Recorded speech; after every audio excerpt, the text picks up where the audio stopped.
Hey everybody, this is eTradeSupply.com, and today we're going to have a look at the LCD and digitizer assembly of the brand new Lumia 928, and we're going to compare it with that of the 920. Now, as you can see, both of the LCDs look very similar. However, the 928 is a little bit taller than the 920. However, both of them have the exact same size LCD at 4.5 inches. Now, the biggest difference between the two LCD and digitizer assemblies is the construction. Now, as you can see on the old 920, what they've done is they've used a front housing in order to attach the digitizer with the LCD.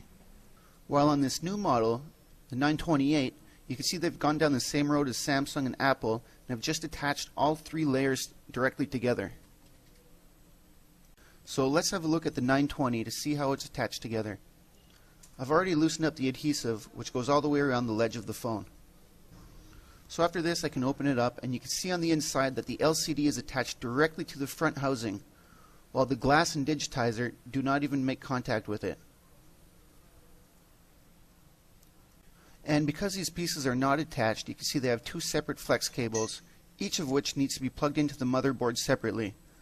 And there's a third flex cable up on the left side, which is for the volume keys.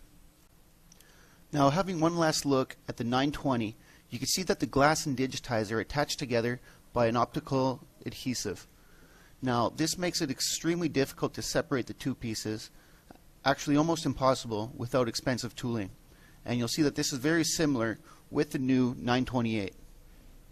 Now, if we take the 928 assembly and turn it to the side, you can see that the three layers are all attached together with optical adhesive. Now, an optical adhesive covers 100% of the surface in between the layers.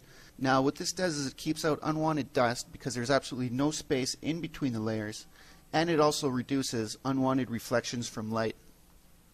Something else they've done with this model is they've taken three flex cables and reduced them to one, which attaches to the motherboard by soldering these ones together. So you have the digitizer, the navigation, and the LCD flex all combined with just one flex cable that needs to be attached to the motherboard. Now, if we compare this with that of the S3, you can see that on the S3 it also has the three different flex cables. However, instead of being soldered together, they're clipped on so they can be unattached. So this new feature is also going to make it more difficult for people who just want to change either the digitizer or the LCD and not the entire assembly.